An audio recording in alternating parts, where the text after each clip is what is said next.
recommendations to a range of stakeholders on both sides of the Atlantic. But we also try to make a difference on the ground. By partnering with other think tanks, universities, public institutions, or media, we created 2 online courses on disinformation. We develop manuals on strategic communication. We provide trainings for public officials or NGOs. We even engage YouTubers in a campaign focusing on young people. With all these activities, we generate new ideas, provide creative solutions, and engage relevant stakeholders to drive positive change towards more resilient democracies in this dynamic and digital age. To find out more, follow our debates, our social media, and visit our website, globsec.org.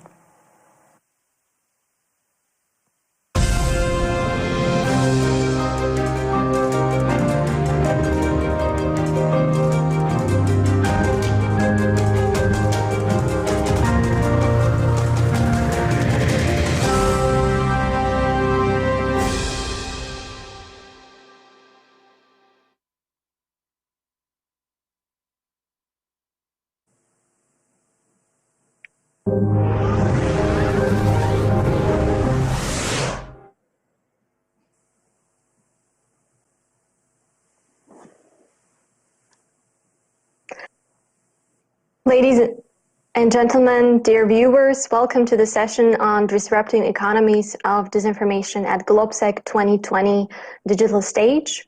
My name is Katarina Klingova. I'm a senior research fellow at GlobSec, and it is my great pleasure today to moderate the session. I'm very delighted that I'm being joined today by my distinguished speakers and panelists. I would like to introduce you Vladimir Bilčík, the member of the European Parliament. Bran Baltzman, Deputy Chief Technology Officer and Senior Information Scientist at RAND Corporation. And Claire Melfort, Co-founder and Executive Director of the Global Disinformation Index.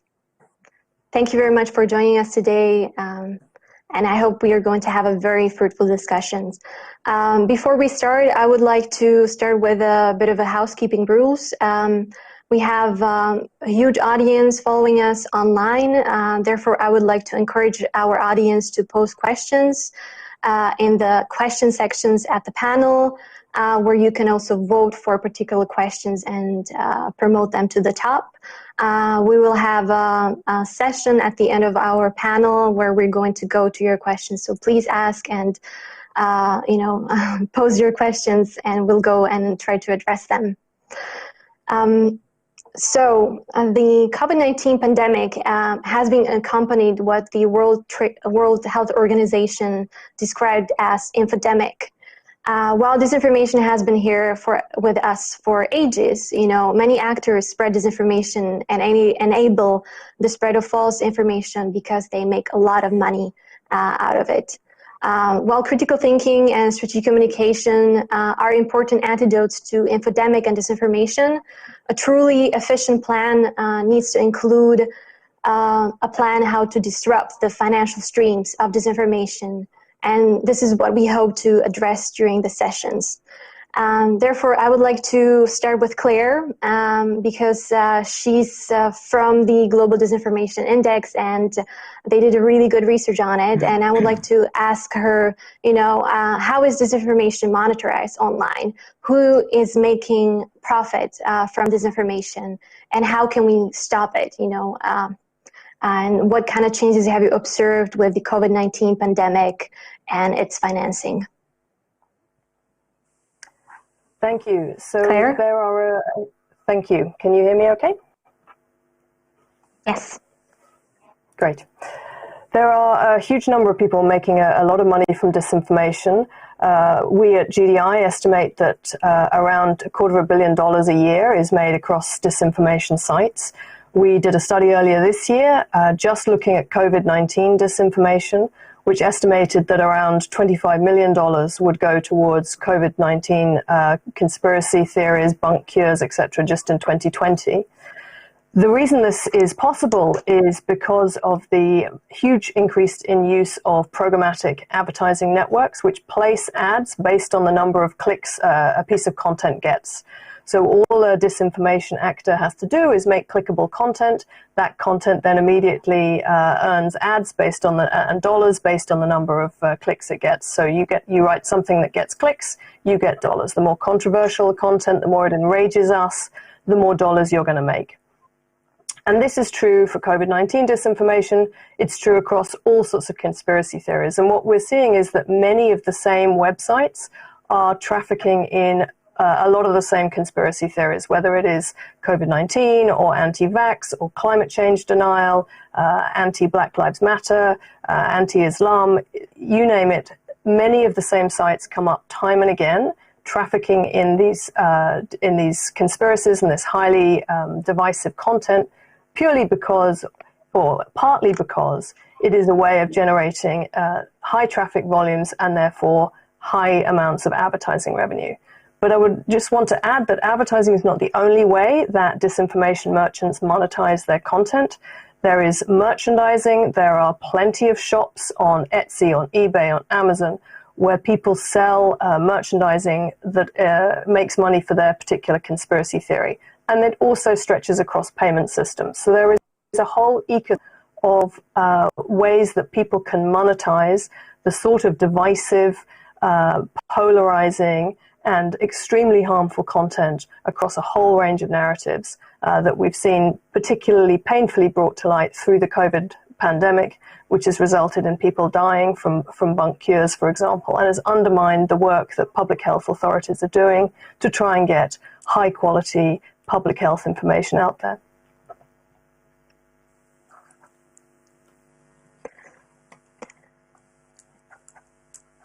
But what can we do about it? Rand, how do we stop financing of this disinformation? I mean, Claire mentioned that there is a whole ecosystem.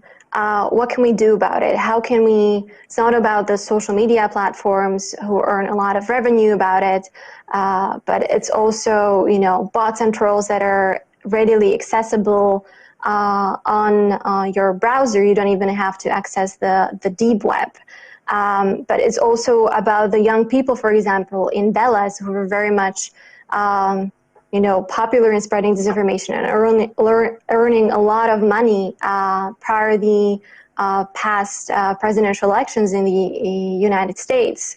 What can we do about it? I mean, is it really about pulling the plug and leaving the social media platforms and, creating the new social environment, or imposing huge sanctions on these actors? What do you think, from your experience, is the most efficient way how to disrupt these financial streams, and what needs to be taken and done? Well, so first of all, I don't think you're really ever going to be able to depend on the platforms themselves to solve the problem. I mean, it's not to their advantage to do that, really. And unless you make it to their advantage somehow, then I don't really expect to see much from them. So instead, I think probably the most efficient thing is to actually offer a separate platform, a different type of platform which is publicly accessible, and it's accessible to controls, it's accessible to, it offers transparency, and you can see exactly what's going on, and you have a chance to really, to get a grip on things. I mean, that's one general approach, to create, a public benefit type social media platform where you can actually try to establish some kind of trust in it. I mean, Mark Zuckerberg, he's not an elected official. He's not a public servant. I mean, the man is running a business, and he's going to do whatever he can to run his business. And so, I mean, the first thing I think people need to stop doing is just to take whatever they say that they say they're doing for granted. I mean, I see too many reports where they say, well, Facebook is doing so-and-so. Well, how do you know they're actually doing that? And the answer is you don't know, because they won't actually show you. All you know is what they say they're doing. So the very first thing you can do is try to force some kind of auditing function on them that says where somebody's allowed to go in and to verify that they do what they say, not even to critique it, but just to verify that what they're saying there is actually doing. Then you have a foundation, at least, for a reasonable discussion about what the right thing to do is. But until you can verify they're doing things, what they say they're doing, there isn't really much room for discussion there. So that would be my general parts. The other thing, of course, is to disrupt the activities. So, I mean, I can hack programmatic, ad systems so that while these guys may try to show ads, I can make sure they don't get shown I replace them with something else. So I can get in and, play around with the bidding systems so that my ads, what I show, always displaces them. And I can disrupt their general activities. I was, sort of activity along those lines. But there is a whole other area which I think is worth looking at, and that has to do with, using disinformation to disrupt supply chains. So the supply chain, that's becoming a really big problem. So there's a lot of fraud, a lot of other kinds of things, which I think needs to be looked at more carefully. I've seen some interesting examples of that.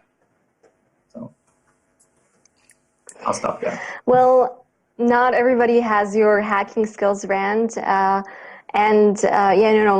Vladimir, he's a member of the European Parliament and he's a policymaker. So what do you think about these suggestions? I mean, should the European Union or European countries develop their own online platform that is going to be transparent? Because as we see, the conversations with social media giants are not really fruitful or, are lengthy. Or, should we develop our own authority or, get our own hackers who are going to disrupt the bidding systems as Rand suggested? How do you see all these suggestions? Well, thank you very much for the questions, and I really want to thank the organizers for having not just this panel, but actually much of the discussion in the conference dedicated to the problem which we are facing. The problem of infodemic, that's the problem of disinformation, that's the problem of the quality of the digital space, which has become, in many respects, also a dominant space for our public life. So I think it's something we need to take very seriously when it comes to policymaking, when it comes to politics, when it comes to politicians.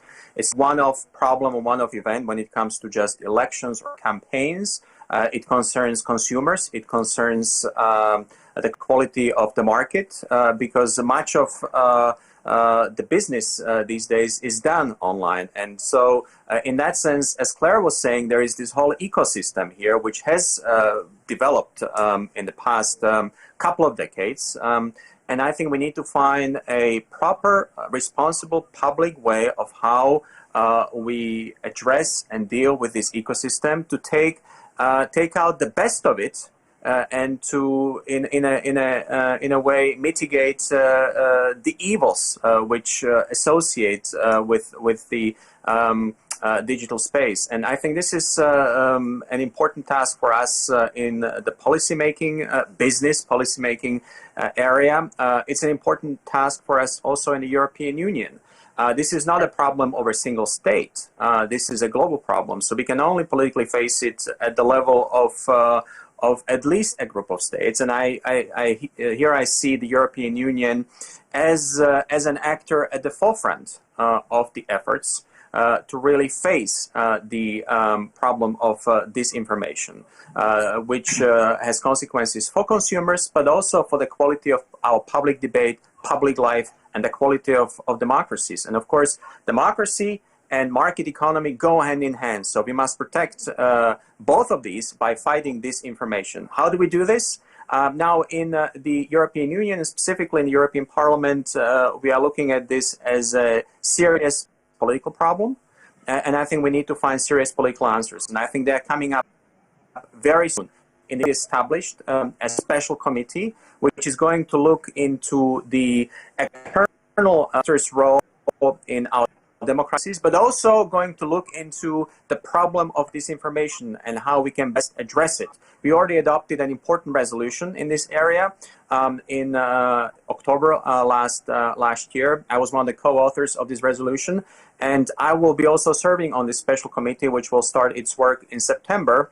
And I very much look forward to really making progress when it comes to real political answers to the problem of disinformation. And what are these potential political answers? Let me suggest two which are already on the table and which we'll discuss in depth this coming fall. One is the Digital Services Act, which for the first time will be a comprehensive attempt to really regulate this ecosystem which we have. I'm not sure there is an answer, and this is maybe a response to what Ryan was saying, that let's create a whole new platform.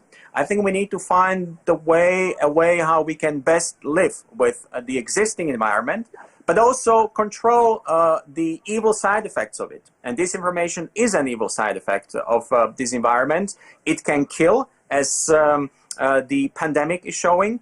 But not just the pandemic. Look at the genocide in Myanmar, for instance. Had it not been for Facebook, perhaps it may not have happened the way it did. So really, disinformation on social media, on platforms, has real consequences and is a matter of life and death, and oftentimes. In addition, of course, to regulation, it's also active promotion of active citizenship, of fact-checking, of awareness, of strong media. We need strong, free, responsible media. And this is where I see, again, a strong European action plan, which I hope will come out of the democracy action plan, which is going to be proposed by the European Commission and we'll discuss also in the European Parliament this coming fall. So these are just the three examples in terms of how we need to go about it. And let me just make one last point here. I think it's important that Europe acts here, shows the leading way how we can deal with this to the world. But also it's important for us in Europe because we have smaller and larger states. We have some states which have already attempted to regulate the digital space and the platforms, notably Germany. But we have smaller states who really don't have the power on their own to get in the direct conversation with Facebook, Google, and the other global platforms. So that's why I'm saying we need a proper European policy action, including regulation, which will force the platforms to be as transparent as possible about what they are actually doing and how they are fighting disinformation, among other things. And we can only do this effectively at the level of the European Union. Claire, when you hear these policy measures that are being prepared at the European level, what do you think about them? I mean, is this enough? And then secondly, you with the Global Disinformation Index have been monitoring a lot of activities of the private companies within this pandemic, but also because of the Black Lives Matter initiative. We saw a recent initiative, Stop Hate for Profit, being emerged and launched. Is this enough? How do we spread it around? How do we build this corporate social responsibility, not only among the businesses, but among the individuals who themselves, can spread disinformation and make money out of it? So I think the first part of the answer is it can often feel like it's the internet's a big place and it's an intractable problem. But actually, if you focus, at least as the first stage, on demonetizing disinformation and breaking the revenue flows, it becomes a much more tractable problem. 3 out of every $4 that go to disinformation, particularly the COVID disinformation report we most recently published, were placed on those websites by Google. Google is by far the biggest ad exchange. It places by far the largest amount of ad dollars in the open web. So it's actually a pretty tractable problem. If Google would agree to stop providing its ad services to the worst 100 or 200 sites that traffic in COVID disinformation, in anti-Black Lives Matter conspiracies, that would be a significant blow to the incentive to people to create that sort of disinformation in the first place. So the first thing I would say is it is a tractable problem. The second point I would make is we do need a systemic solution. It cannot just be about Google, because if Google stops funding or providing ad services to certain sites, they will just go elsewhere and find another ad exchange. So what will really help is providing, and regulation has a key role to play here, establishing a common set of standards for what sort of content can be monetized. So, for example, GDI provides a risk score for every news site. that risk score could be used by Google, by other ad exchanges, not only to determine whether or not a site should receive ads, but also how high up in your search or your newsfeed that site should be. And if the thing that would significantly help with the next phase of European regulation is if some sort of common standard, common risk standard was included in it, and if the enforcement mechanisms were really well thought through. What we saw with the Code of Practice on disinformation, which was a great first start, but the enforcement mechanisms just weren't there.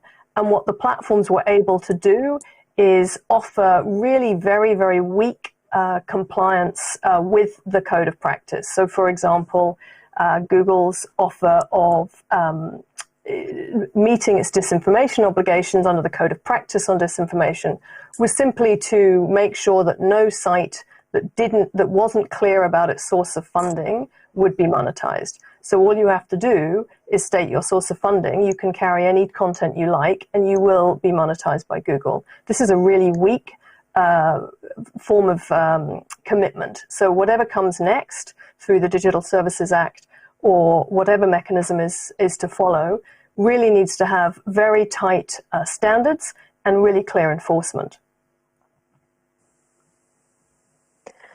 Vladimir, how do you perceive these suggestions of Claire's? I mean, is this something that you're going to be pursuing at the EU level? I mean, do you see this as something that could be implemented into the European Digital Service Act?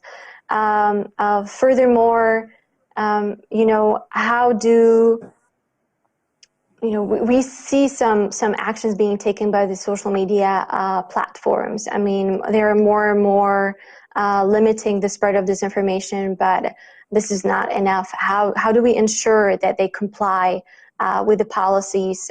Is this a way how to start sanctioning the social media platforms if they don't comply with the rules? And then what kind of sanctions would be appropriate? Several of thousands of euros. Is that enough for a multi-billion corporation? Should there be one fit a sanction to all platforms, whether they're big or small, applicable, or what are the policies that you think that could be implemented in the measures? This is going to be much of our discussion in coming weeks and months in the European institutions, and especially in European Parliament. I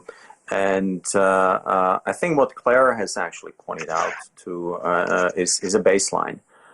We need to have all platforms. We need to have the whole ecosystem on board. This is the baseline. So, if you have a code of practice, code of conduct, it cannot be voluntary, and some platforms can decide to take part, and some platforms decide to take a free ride. I think this is the baseline. Everybody has to be on board. And of course, then we need clear standards, and those standards have to do with the fact that we have a clarity of information and data in terms of what the platforms actually do. I mean, the platforms actually provide some data to us already, but we don't often understand the data. They are not disaggregated, so we don't really know how well the consumer is protected in Germany and how well the consumer is protected in Slovakia. I think it's important that we have a baseline which protects the user of the platforms and the social media, and of course the business environment, which is online, which is digital, in a very equal way across the whole of the European Union, if we talk about the EU legislation.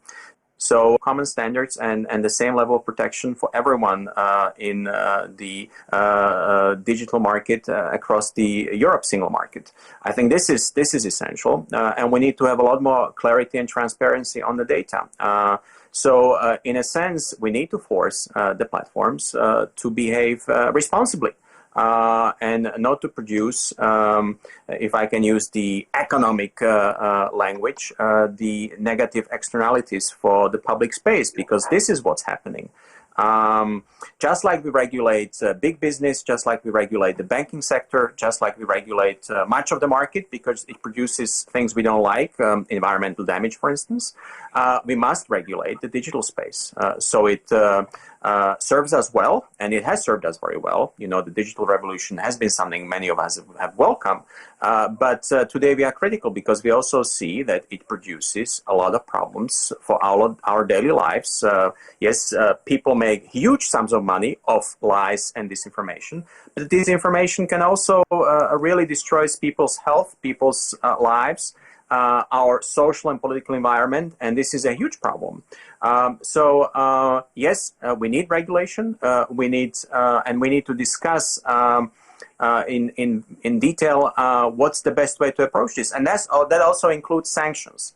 But I wouldn't start the political discussion with sanctions. I think sanctions should be the last bit which we discuss, and of course, for all these rules to be effective, we will need sanctions as well. But I would engage the business here in a way in which we engage any other business, which produces a lot of public good, but behaves also responsibly when it comes to all the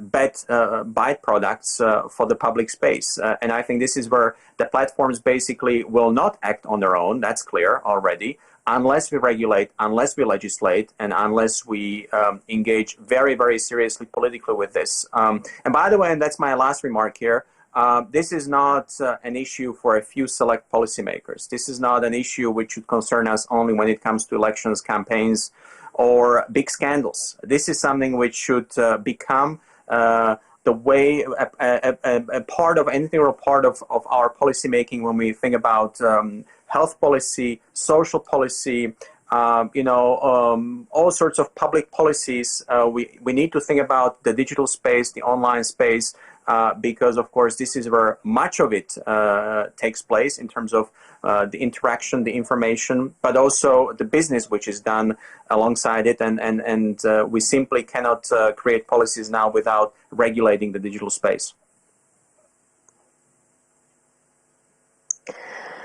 We see that some social media platforms are already taking some measures, but of course the spread of disinformation is not just about the social media platforms, but we see that Google, for example, will stop putting ads on websites that have been known to spread disinformation. But it's not just about that. Is it enough?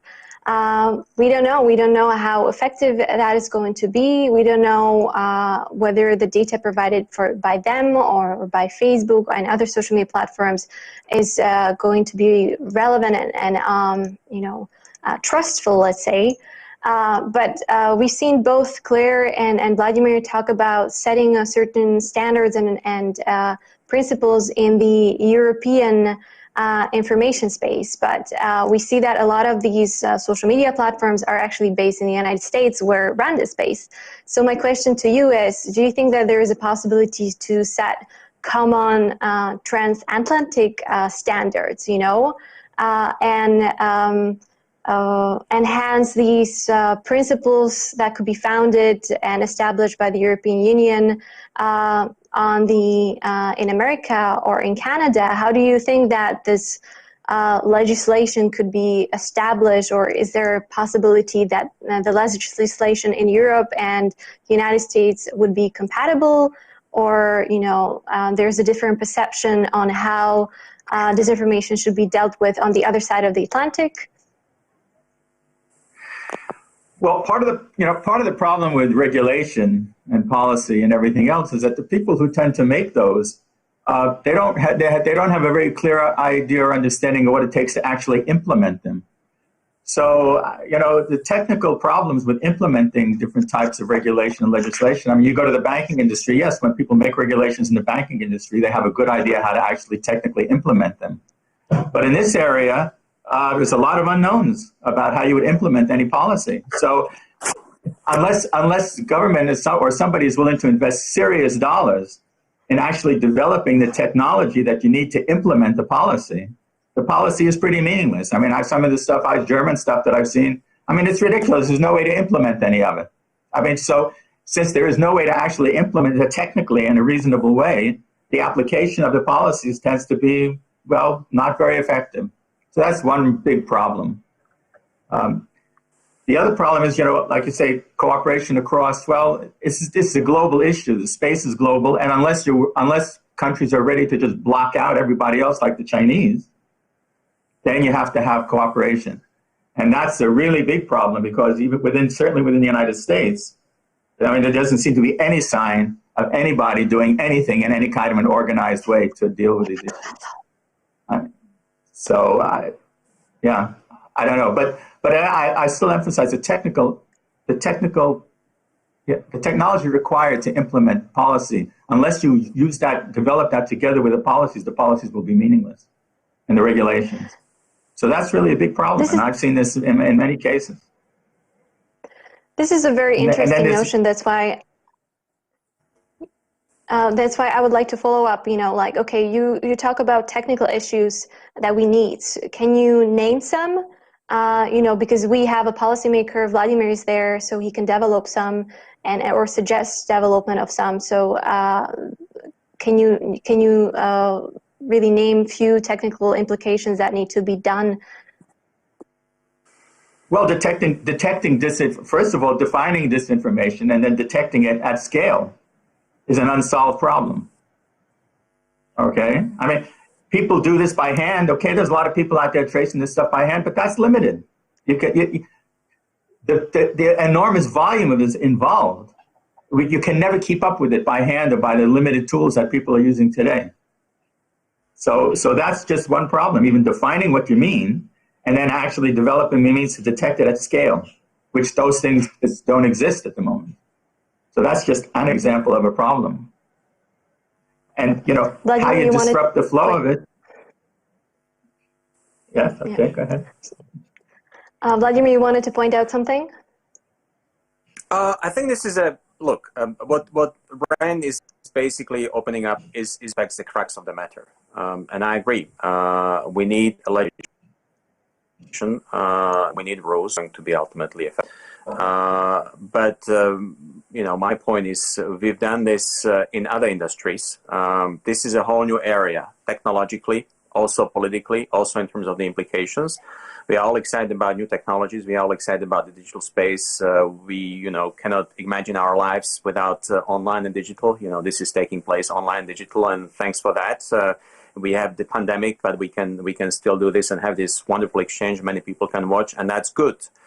So there are many advantages, but clearly the digital space has also brought a number of huge problems for our daily lives, for business, proper business contact, proper market conduct, and of course for political lives of democracies, for instance.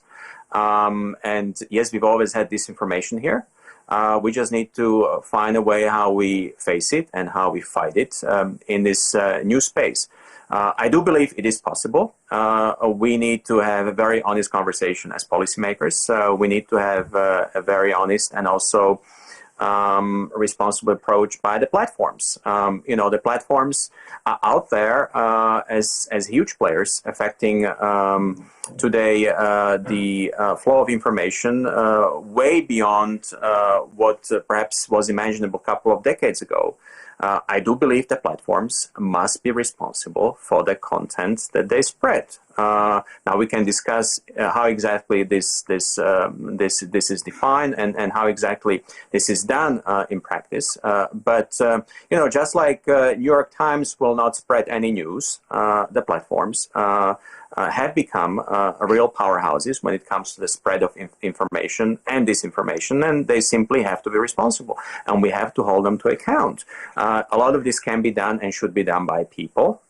We need to know what the platforms are doing. I have no idea how many fact checkers Facebook has these days. That's the basic piece of data we are missing, for instance. We have no idea how the algorithm which the Facebook uses for spreading information and misinformation and disinformation actually works. So we need a lot more transparency here. And this is all a matter for honest discussion and ultimately a good piece of legislation. Now, Digital Services Act and of course other measures which we'll discuss and consider are a first important step. And I'm sure, you know, as we've done with other industries, we will evolve in this area as well. But I believe we must start. It's high task, and if we cannot do it globally, and I agree this is a huge challenge, we must start within Europe, and I think Europe can lead and should lead the way here. So this is our policymaking task, and of course we'll engage with the business environment. Will engage with those who understand technologies in discussing policy making and rule making in a way which will improve the quality of our life on social platforms and also improve the quality of information. But you know, I have to say, but the question is the government ready to put money into developing the necessary technology? Because so far it doesn't exist. And the funding that's necessary to develop this kind of technology, I don't see it coming. And so, you know, it's hard to take all of this talk about regulation and policy very seriously, I have to say, because if there's no way to implement it, you know, in other industries, the technology exists to implement policies related to them. In this industry, it simply doesn't exist. For example, you talk about fact checking. Yeah, I can show you two stories with exactly the same facts, which tell exactly the opposite story. What do you do with that? So right now, there's actually no way to automatically detect that. And until you can automatically detect that, fact-checking has a limited value. Even if you could do it at scale, which you can't at the moment, but even if you could, it's still only limited value because you can't, there's no way at the moment to interpret, to look at how are the facts being twisted and used to tell a story, which is a completely separate problem. So, and another great example. I believe that Claire wanted to say something. Yeah, I wanted to try and cheer Rand up because I think the situation is not as hopeless as perhaps Rand thinks it is. This is exactly what we do at GDI. We can detect conspiratorial narratives at scale using AI. So we use a combination of artificial intelligence and human review, where human review is required, because you're right, there are times when an algorithm is never going to be able to pick up the subtleties of pernicious types of manipulated content. But this is a tractable problem. There are the majority of disinformation that we see comes from a fairly small number of sites. We're only looking at the English language at the moment, but the English language is the biggest market for disinformation globally.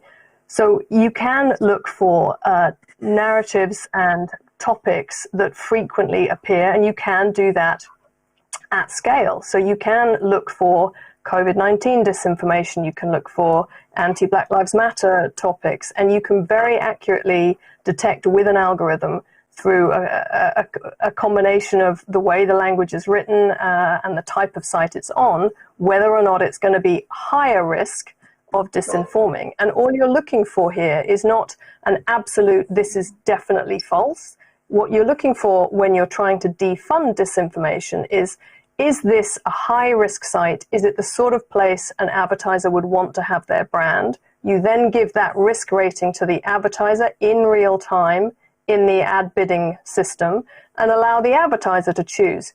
This is too high risk for me, I don't want my ad here, or I'm fine with this level of risk, my ad can go here. So it is a tractable problem, at least at the level of defunding it. Well, so what about the advertisers themselves? I mean, you're talking about the sites, but I mean, if I want to really spread something, I'm going to be the advertiser.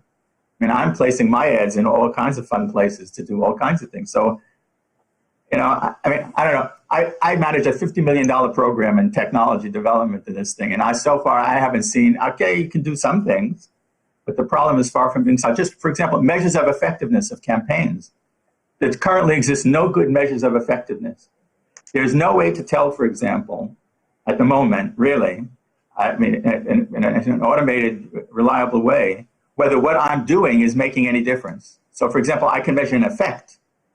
That's one thing. But how do I know the effect is a result of my action? So to measure effectiveness, what I'm interested in is how does my action actually contribute to the effect happening? So that's a pretty unexplored area at the moment. So without this kind of stuff, I mean, you can never really implement these things well. Okay, you can do some things, sure, I agree.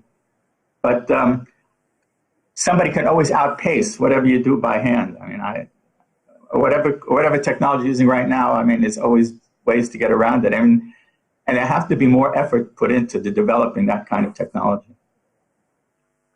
I love the fact that everybody's super passionate. I absolutely agree that we have to do a lot more, and by I think especially the pandemic and the information we're getting out of the pandemic, and of course the pandemic is not over; it continues, and we are starting to learn to live with it. Is really another game changer in this. We are realizing how much damage disinformation can do to our lives, and I think this is also catching a lot of attention of governments. I think the issue is becoming politically more and more salient. We will certainly make sure it does, and I think this will put the pressure on the governments, both individually but mainly collectively. Again, I think this is where we need European action. We need EU action. We need European money. We need European investment, because this is going to be European regulation ultimately, which will make sure that we can implement it. So this is also one of our tasks ahead of us.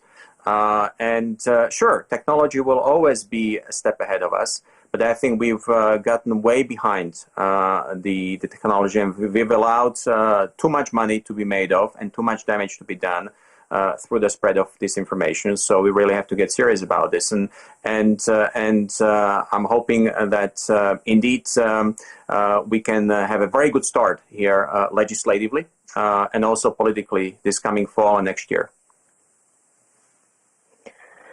We came to the time when we go to the questions from our audience. We'll try to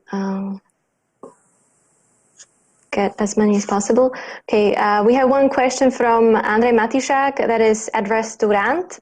It is less about monetization, but more about the political power of conspiracy theories.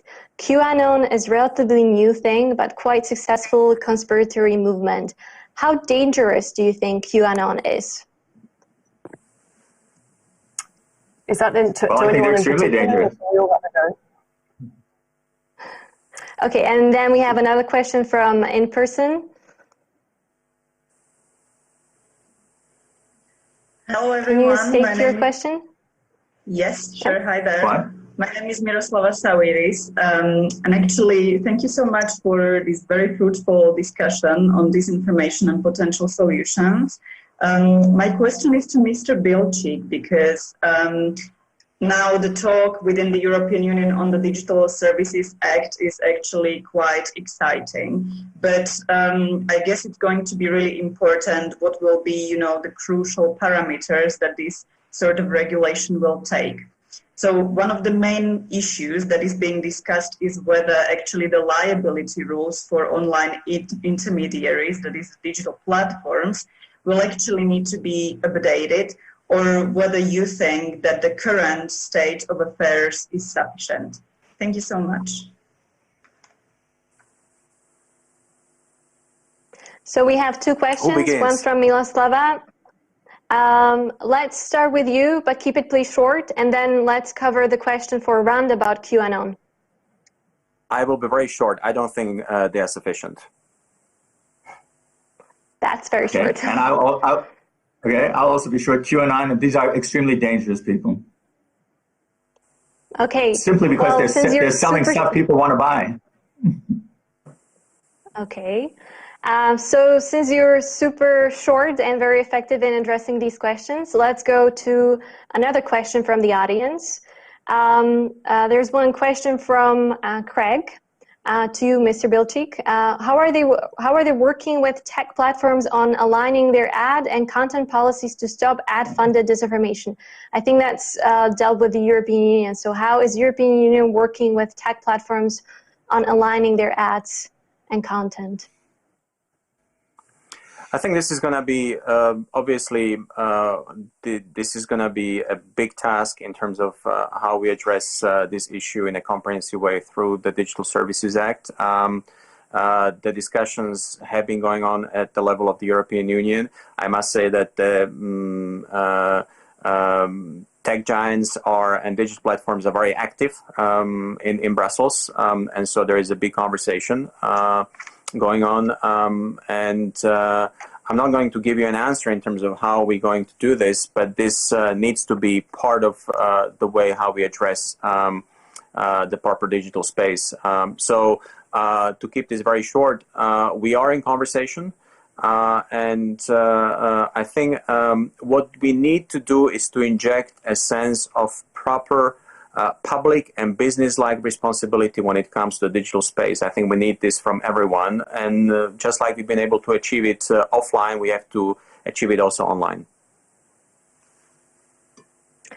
Well, thank you very much for your inputs. I mean, we're at the end of our sessions. For me, it was very interesting, and I love that everybody was so enthusiastic, and you could see it by the fact that we were jumping sometimes into each other's sessions or attempts to answer the questions. I will remember and take from this session the fact that we need to start hacking, upgrade our hacking skills, upgrade our technological capacities. We need to set common regulation, common standards, common policy so that we understand each other, and we need to cooperate. First, possibly on the European level, and then enlarge this cooperation to the transatlantic space. I'm very happy that you were able to join me today. I want to thank you very much for your candor and invigorating ideas. I would like to thank Vladimir Bilčík, Rand Valtzman, and Claire Melfort for joining me today for this debate. I hope and I think that we provided a lot of interesting information for you that could be implemented, at the European level, and could inspire some of the policies established at the European Union or by the European Union.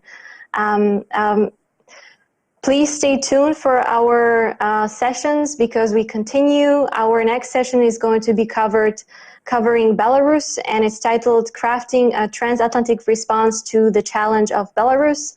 It starts at 7 p.m. Central European Time, so please stay tuned and stay safe, stay home, and I hope to see you sometimes in future in person, and I hope to continue with this debate in person when the pandemic is over. Thank you very much. Okay. Thank you very much. Bye-bye. Bye.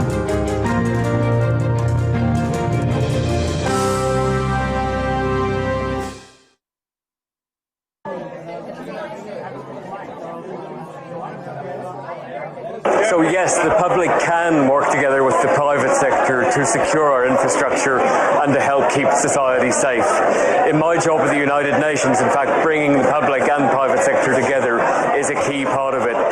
Technology is part of the problem, but it's also part of the solution, and it can only be part of the solution when we have the private